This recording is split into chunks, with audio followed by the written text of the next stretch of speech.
Dear friends, I bid you welcome. I hope the night was not too short. Your Eminence, Duchess, Monsieur de Richet, allow me to introduce our new guests. They arrived during the night. Johann Christoph von Wollner, Minister of Religious Affairs and close aide of Frederick William II, King of Prussia. Napoleon Bonaparte, Lieutenant of the French Revolutionary Army. And Jacques Peroux, French Revolutionary Tribunal Judge. Unfortunately, my friends, Lord Mortimer will not be joining us this morning, but he should be with us later. So, let us begin. What is Mortimer playing at? He tells me to come urgently and he sends no one to meet me? Please, go ahead. Where did you find it? What do you want to know? Next street. Thank you again for the wine, Your Eminence. It is served every day at the King's table. Certainly not. I am delighted to hear it. Volner and Piaggi seem to be getting along well.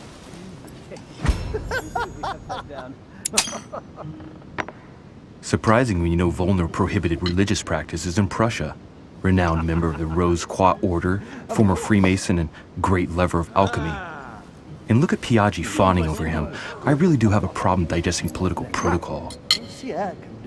My dear Johann, how are you? Glad to make landfall at last. And yourself? Very well. And your husband? He's poorly. The French Revolution gives him terrible headaches. Oh, I understand. I shall feel better too, as soon as the situation is settled.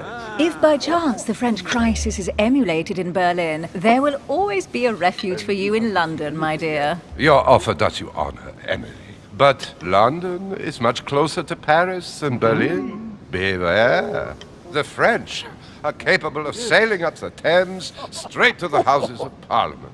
Oh, my friend, I am shaking in my clogs.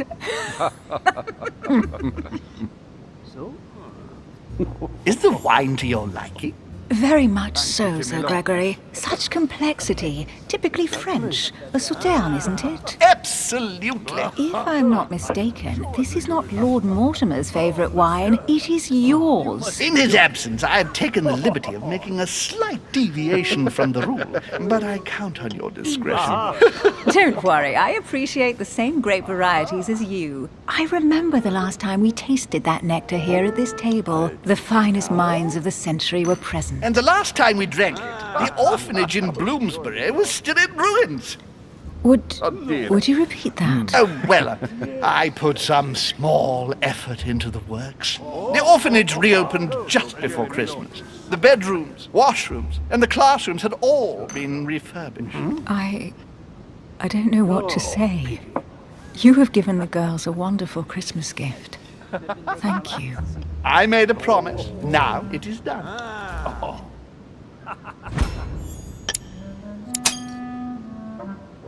It's the first time I've ever seen her so moved. Just mentioning that orphanage broke right through Emily's hard shell.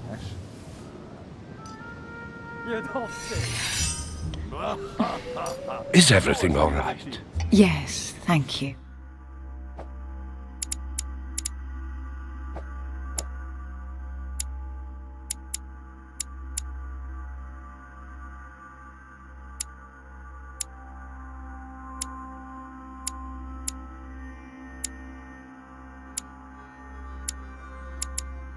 I had a moment of absence, but here I am again.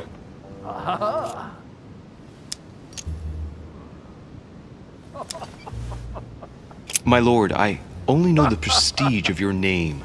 Might I have the honor of getting to know you a little better? You are Monsieur Louis Maras de Richet.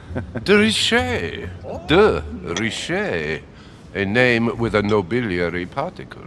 Are you descended from a noble line? No.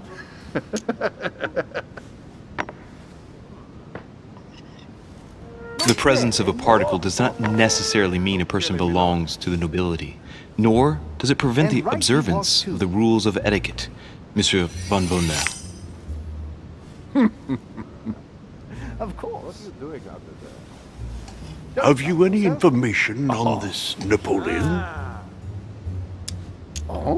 Lord Mortimer has invited Napoleon along to negotiate an important commercial venture. Nothing strange about that. And the Golden Order is somehow involved. What? Our order? Are you sure? That's what I read in the letter from Mortimer to Napoleon. This information is important.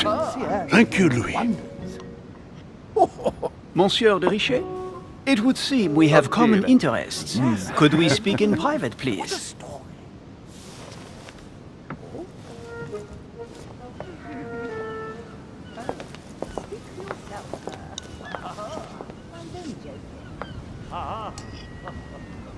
Lord Mortimer and the Golden Order, through your mother, have concluded a financial agreement. Stay composed, Louis. I'm listening. An agreement for cannons. Lord Mortimer assured me that you are to take over the project on behalf of your mother. You must know that I am deeply sorry about their disappearance, but I must validate the deal urgently if I want to be able to organize things properly.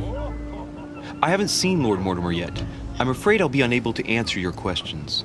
He assured me that you could replace your mother during her absence. I appreciate his confidence, but still, this is a bit hasty. But please continue.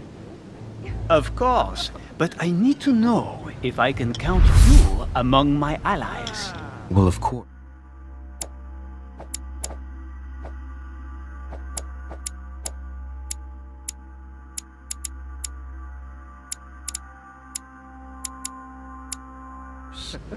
And for that, I have a little question for you. The agreement stipulates an aid of 50,000 louis d'or for 200 cannon.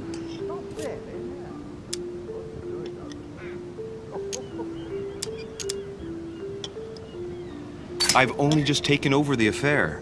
The agreement will be considered null and void until we've gone through it together. Is that clear? All right, you seem to know what you're doing.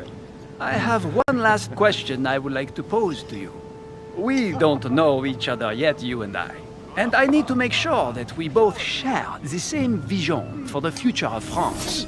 Given the hard times that have befallen our beautiful country, what do you think it would take to restore its luster?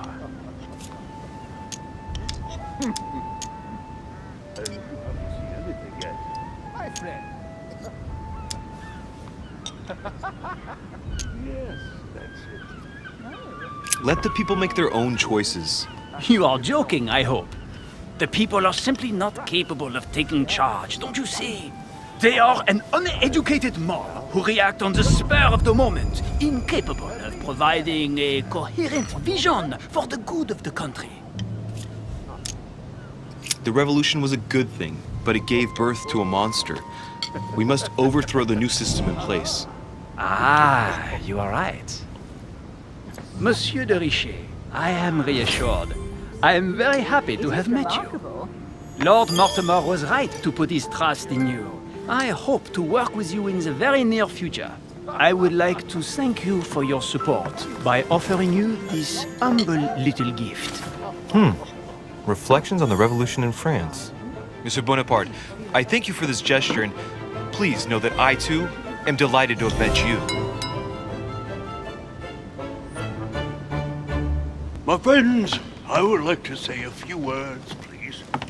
I would like to thank Lord Mortimer and you, Sir Holm, for bringing us all together here. Those of us for whom it is not the first time here, like me, are all trembling in sweet anticipation of the arrival of our host.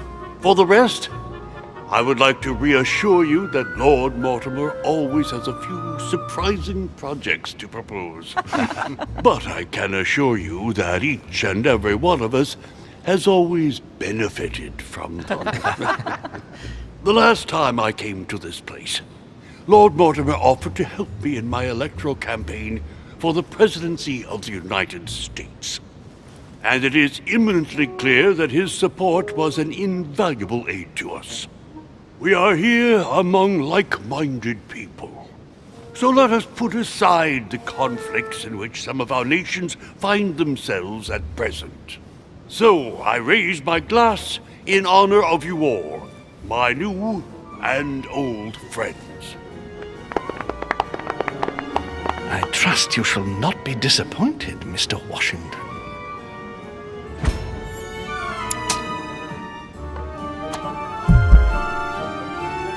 Right, we shall meet again tomorrow. All the guests will be present, as well as Lord Mortimer, I hope. Until then, I trust you will find plenty to keep you amused.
Alright, let's recap. Before dinner, I was going to investigate my mother's message. I've got to find the place where all eyes size you up.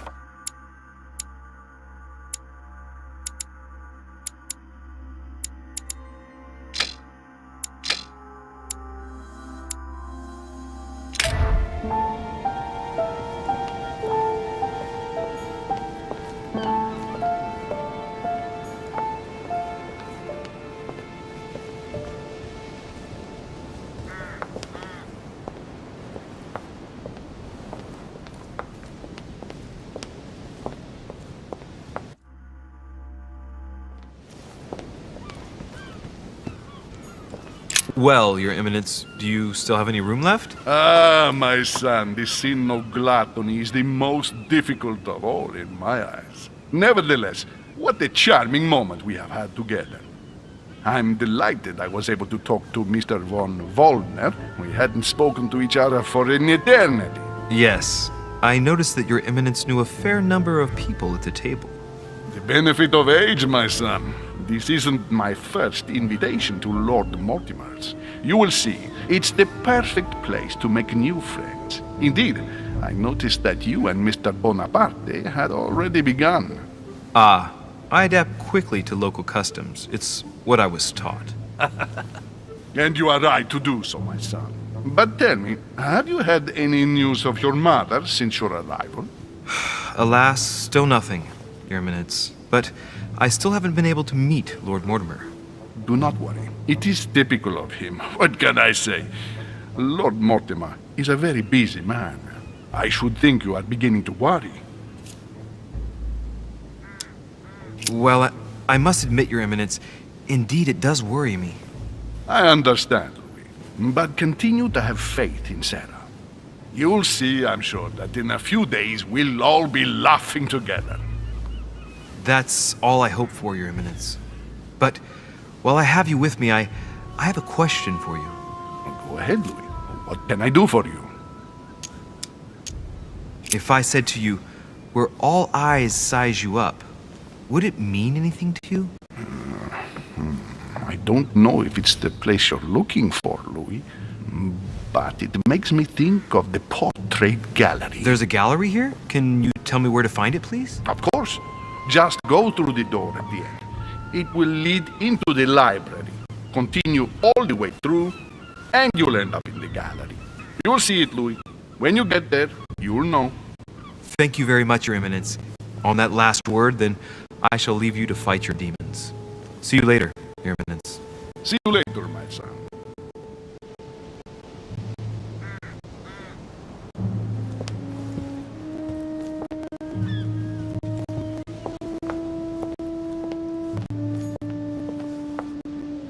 Dining on ham. Well, that's very appetizing.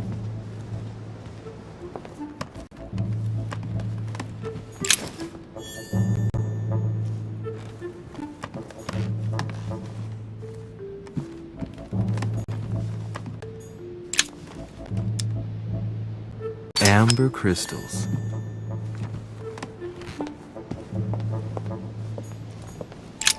The lock is surrounded by a triple circle.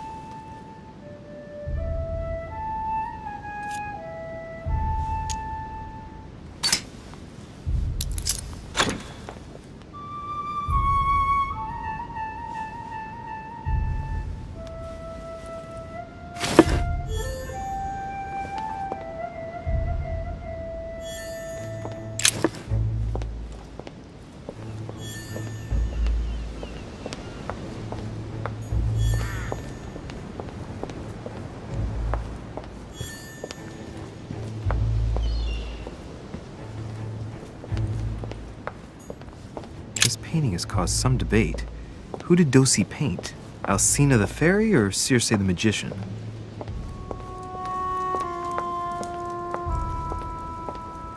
Romney painted Lady Hamilton as Circe. Circe preparing wine. What better trap for Ulysses? Discourse on the Method by Descartes. This book changed the way I looked at the world. The Conversion of Ulysses by Gours. Circe changing Ulysses' companions into swines. Circe turning Ulysses' companions back into humans.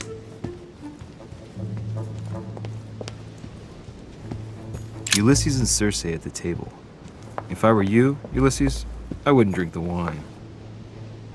A swine in a salon? That's an odd choice of decor.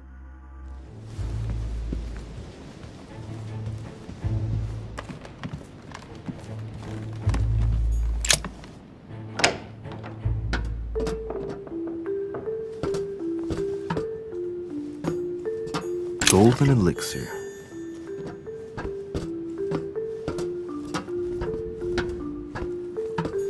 Atrus, the Miller brothers. Mother expressly forbade me from reading it.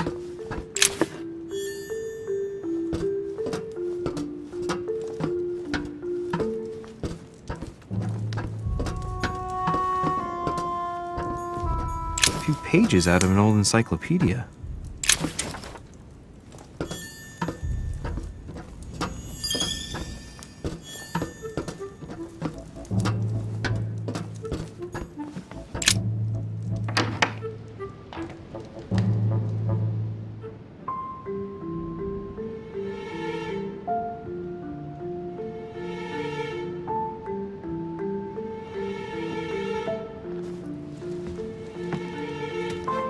Where all eyes size you up. Chances are, that's the room my mother spoke of. And she also spoke of a Medusa. Should I go and try to find the creature now?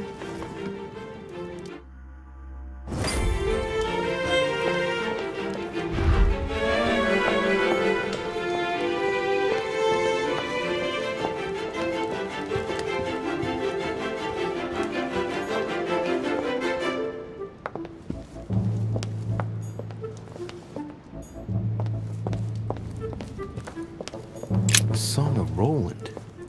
Roland feeleth his death is near, his brain is oozing by either ear. With his brain oozing, it's already remarkable that he can feel anything.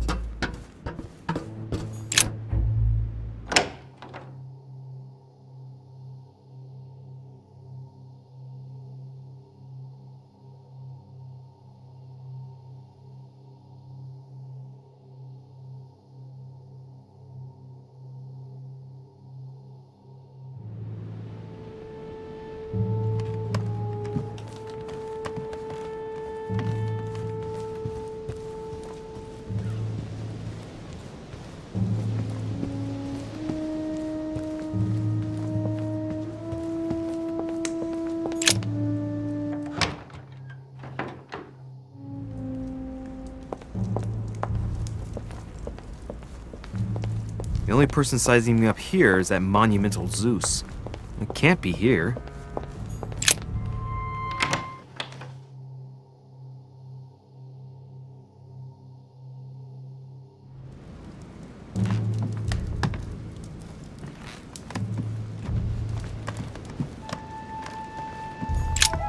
There's a pattern with 5 circles on this chest.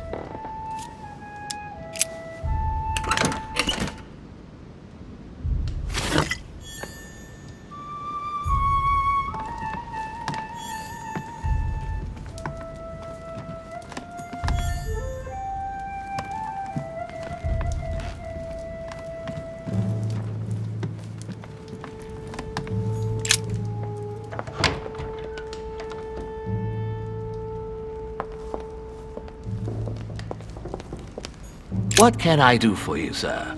I am at your service day and night, sir.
Painting by Ingres.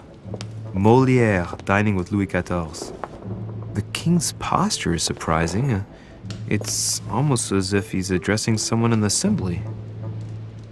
Liberty or Death by Regnault. Well, I'll take liberty, please. But I do understand his choice, even though it seems radical. Allegory regarding the decoration of the rights of men. That's the least you could say. Celia. That name means nothing to me.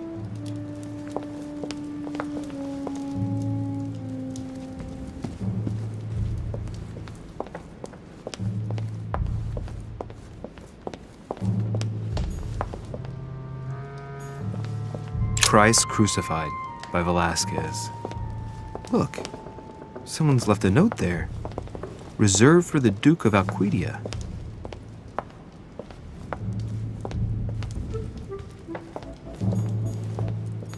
A fragment of amber.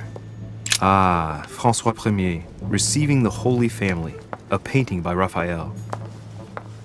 The Fall of Phaeton, another painting by Rubens.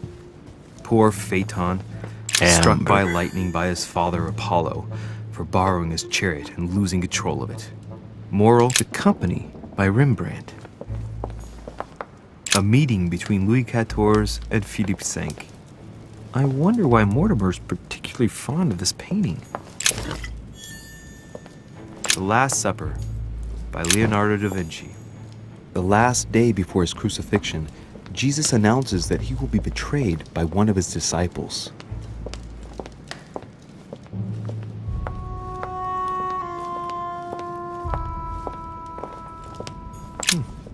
A painting with no name.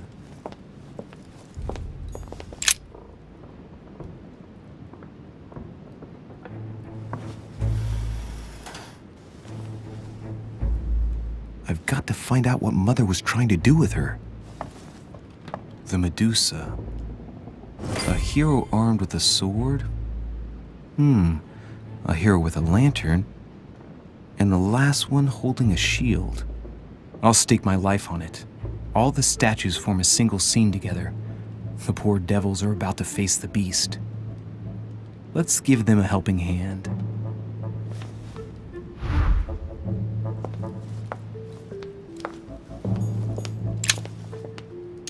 Devil's Thorn. I'll keep it.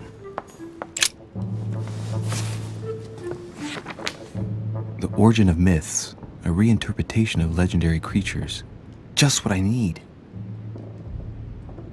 The text is in French on the left-hand page and in Latin on the right hand. Let's find the chapter on the Medusa. Hang on. This version is significantly different from the regular one. It recounts how men have always belittled women in society. Harpies, mermaids, the chimera, the hydra, the gorgons. The section on the Medusa. While some of the heroes divert attention from the gorgon, the hero with the sword brandishes his weapon at the Medusa.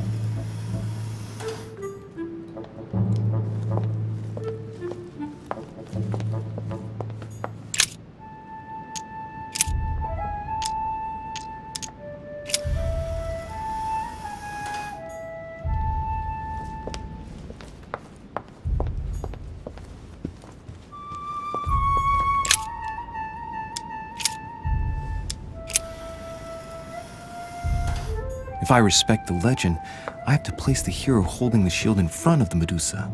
Except for here, it doesn't work. There must be something else.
Ah! For Pete's sake, Emily! You scared the pants off me. Don't ever do that again. Well, keep your nose out of my business then. I don't know what you're talking about. Stop fooling around and tell me what you're doing here. I've discovered a hidden message from my mother. She explains how to find the secret room.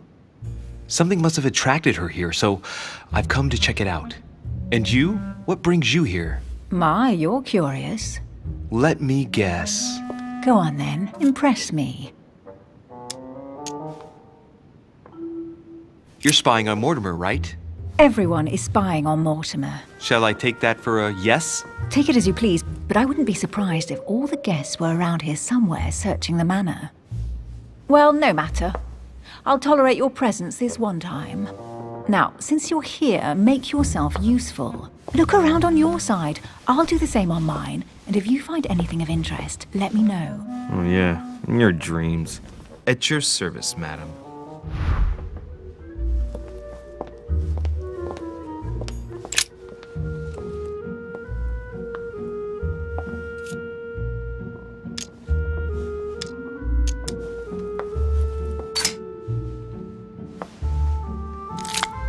The heavenly symbols refer to Pandora's box. Emily, I'm pretty sure I've got Pandora's box. Of course you have. You see an earthen pot and you immediately assume it can only be Pandora's box. Logical. What I like about you, Louis, is that you never fail to surprise me. Emily, what if I open the jar? Would that then make man responsible for all the evils? Try. It'll make a change. All right, can we move on now? I do love your irony, but honestly, are you ever impressed by anything you see? By a chamber pot? No, you really do need to do better than that.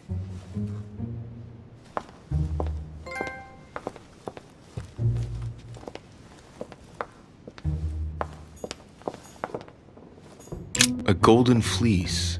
It's freezing. Hurry up.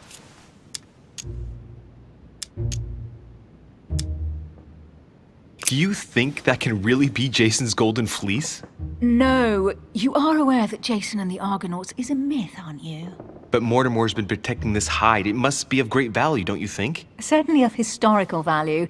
This kind of hide is still used by gold diggers in Eastern Europe. Now you see how easy it is to obtain a legend. Why do you have to act so nonchalant every time I show you something? Louis, anyone can kill a sheep, rip off its hide, and say it's the Golden Fleece.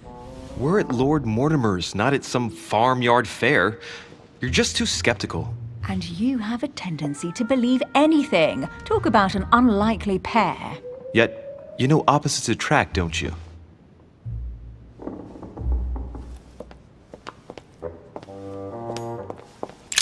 An unofficial gospel? You'd be more likely to find this kind of book at the Vatican. Nothing special. The library at Buckingham has 3. The Gospel According to Judas, or How to Crucify Jesus as Part of God's Plan. You do realize that the contents of this book could undermine the very foundations of Christianity. One more reason to leave it in the secret room of a lost manor on a private island. Do you realize how important this book is? Of course, but what I really want to know is how did it come into Mortimer's possession? I was thinking the same thing about all the paintings and sculptures in the manor.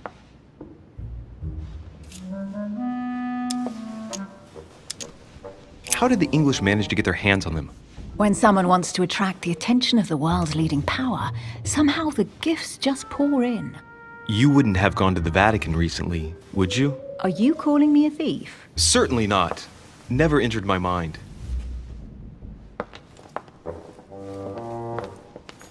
Hey, Mortimer's the author of this work. It talks about his passion for art. That's his Circe.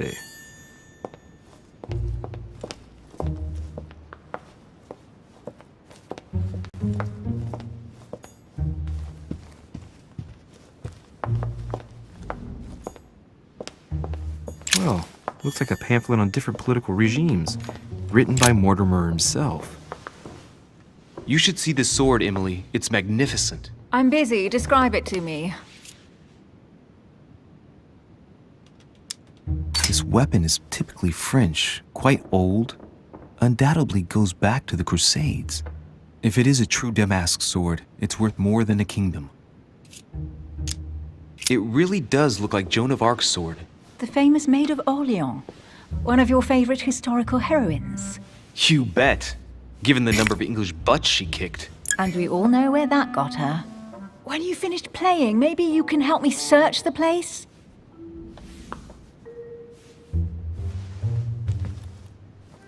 Amber crystals. Here's something interesting. A manor in Maine, hundreds of acres of land in Catalonia, properties in Shanghai. Incredible. Some of these deeds are over 600 years old, and all signed by the hand of Mortimer. I wonder if that's what inspired my mother's attention.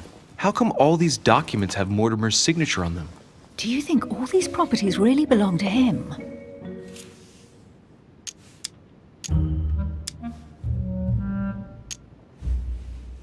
Several people have played the part of Mortimer, a part that has been passed down from generation to generation. Different men, but with one sole identity. An intriguing hypothesis, and yet less twisted than some of my previous cases. At last, you finally agree with me about something. These documents are intriguing, but do you really think that's what attracted your mother's attention here? I don't know. She was obsessed with Mortimer, and I must confess, these property deeds are troubling. If that's the case, why would she have left them? Once again, I don't know. We'll have to ask her when we find her. And what's your take?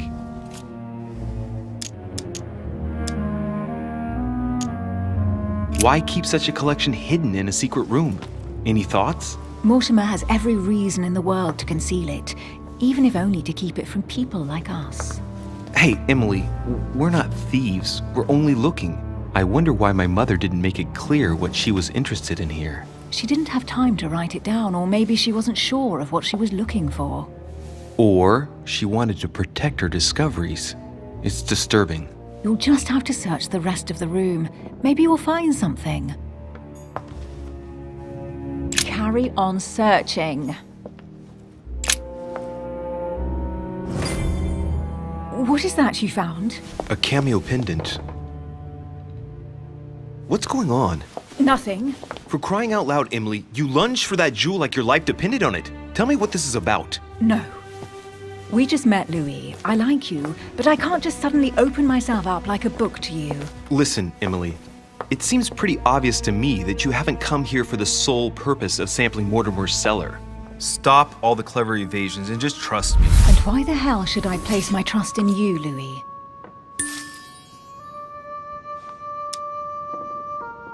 Mortimer's letter, my mother's message in the book, the Golden Order. What more do you need as proof of my goodwill? I freely admit that my wary side does get the better of me sometimes. Wary? Yeah, like a wild animal. Don't exaggerate. But that's what I like about you. I'll admit you are fairly reliable. That's it? I was expecting more. Well, I'm prepared to trust you when it comes to choosing a French cheese, but I've nothing to gain by confiding in you any further than that. Nothing to gain? Damn it, Emily! I'm only trying to help you. Stop needing to gain something all the time. Because you think I need help? Just like everyone. You have your strengths and your weaknesses. And there's no use pretending otherwise. Ha! And I bet you found out where I'm weak, haven't you?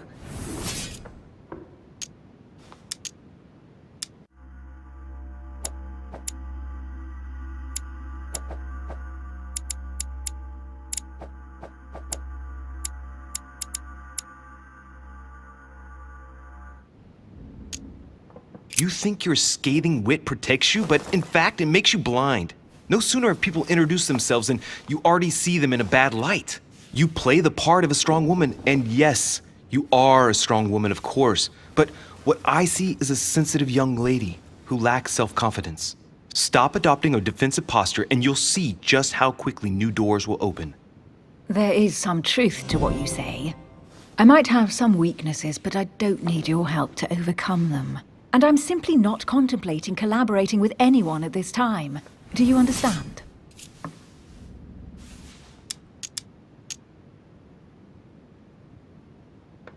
Oh, it's crystal clear. You don't like people telling you what to do, and you do like giving the orders to everyone. If I were the matron you speak of, I would have found an underling to search this place, and I would be sound asleep in my bed. I already have a work partner. I know my weaknesses. I don't doubt that your abilities will be of use to me, but I already have all that, thanks to my teammate. Is there any chance you might tell me who he is? No, I've already said too much. Consider yourself lucky I've even given you this much. It's extremely rare, believe me. Come on, don't stop now that you've come this far. You know that eventually I'll end up making you talk. Well, since no one can resist you, let's see if you can guess who my partner is. You're a gambler. So, your partner is... your sister. She's your partner. She's the one you're looking for. Well, I am impressed. How the devil did you guess I had a sister? Virtually no one even knows. When it comes to getting results, you are very good, I grant you that. You deserve to know why the sight of the cameo pendant affected me so strongly. I thought it belonged to Emma, my twin sister. Oh. Now I get why you said you had a memory for two. Yes, you can't imagine to what extent, though. As children, everyone got us mixed up. So one day we decided to play along. Since then, we have become one and the same. We have officially erased the identity of my sister Emma. Emily Hillsborough. The woman with two faces. Clever. But isn't it complicated? How do you make it work? One of us has no existence in the outside world. We share everything. First for one, then for the other. We dress the same, wear the same makeup, we speak the same. We've learned to act as one. When we accept a mission, we both turn up. This time, though, she went ahead and I was meant to wait for her on the mainland. She was meant to meet Sir Home and bring back the details so we could work out who would follow up. And there was a problem? She was supposed to return from Mortimer's 1 week ago. The boat turned up at Plymouth, but alas, no trace of my sister. Instead, a sailor passed me a message from home, notifying me of her sudden disappearance. So, my mother and your sister go missing just a few days apart. That's strange. Maybe their disappearances are linked. It's clearly a possibility, but up to now I haven't found a trace of either of them. None of this is very reassuring. By the way, Louis, now that you are in on the secret, you are obliged to keep it to yourself, or you will pay very dearly. Don't worry. Your secret is safe with me. It's time to leave.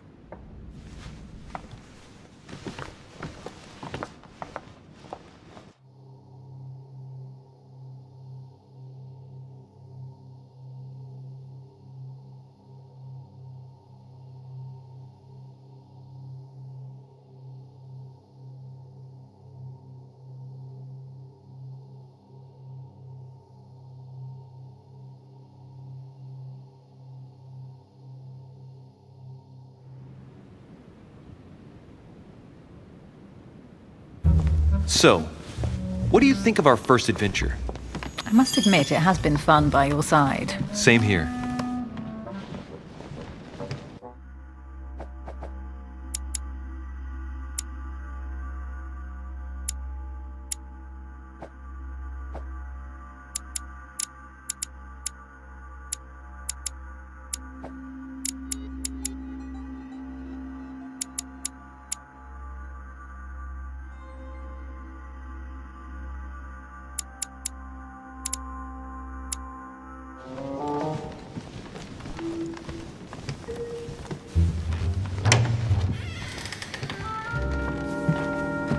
Oh, she's been drinking too much again.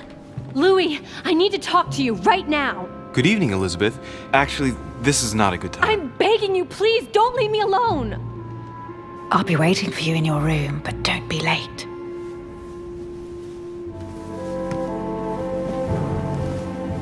I was sure there was a certain je ne sais quoi between us. Louis, we need to talk now. Otherwise, it'll be too late. Looks like Elizabeth really needs me, but if I start talking to her, for sure Emily won't wait for me.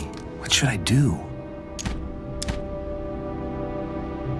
Sorry, Emily, but I can't leave Elizabeth like this. All right, Elizabeth. How can I help? Thank you.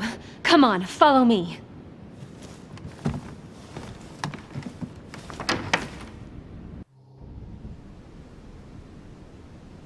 I really need to talk to you, Louis, right now. Does Lord Mortimer know the mess you've made of your room? Listen to me, damn it! My days are numbered.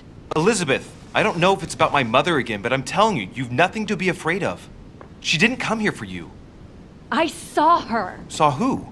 You saw my mother? When? Just last night. I went out to walk along the cliff top and I saw her in the distance. She tried to hide right away, but I'm sure it was her. Are you saying you recognized my mother in the middle of the night while she was hiding? Yes, Louis, I know it was her. You just said she was far away, right? In the middle of the night. And the exterior of the island isn't exactly well lit. Listen, I'm telling you, it was her.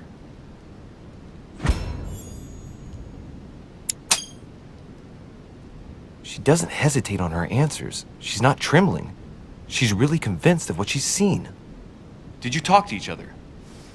No, she was far away. I didn't make any noise, and then she was gone. Have you told anyone you've seen her? Sir Holm? Mortimer? You don't understand. It's her. She's here. Yes, I understand. No, you're not listening. The moment I saw her, I was overcome by spasms. She's here. I'm telling you, it was her. Yes, I need something to calm me down.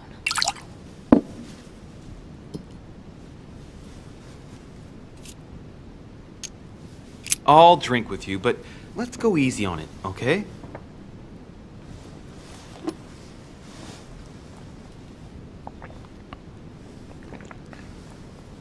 I don't know where she gets her rot gut from, but frankly, it's disgusting.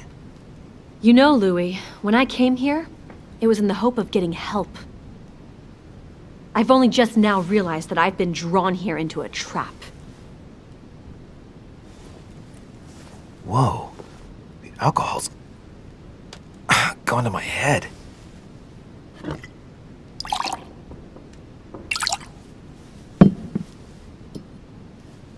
Here, the condemned's last drink. Elizabeth, alcohol never solves anything. I'm gonna stop now. Listen up. You want to know what your mother was capable of, right? You want to know the reason why. Well, you're gonna have to follow me to the bottom of the abyss, Louis. Either drink or get out. No, I won't drink. All right, Louis, then get the hell out of here. You're incapable of opening your eyes, so be it. Get out!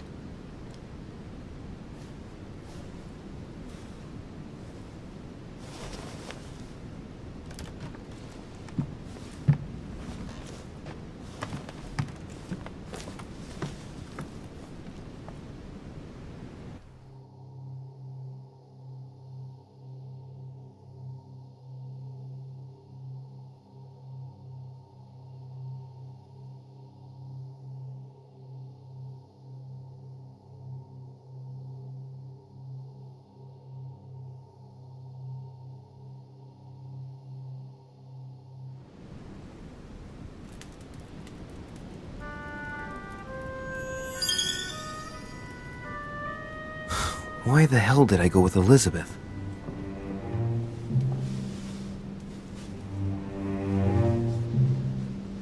I could have spent the night with Emily, but no. I had to go play the night with a big heart. Oh, well, never mind. Tomorrow's another day.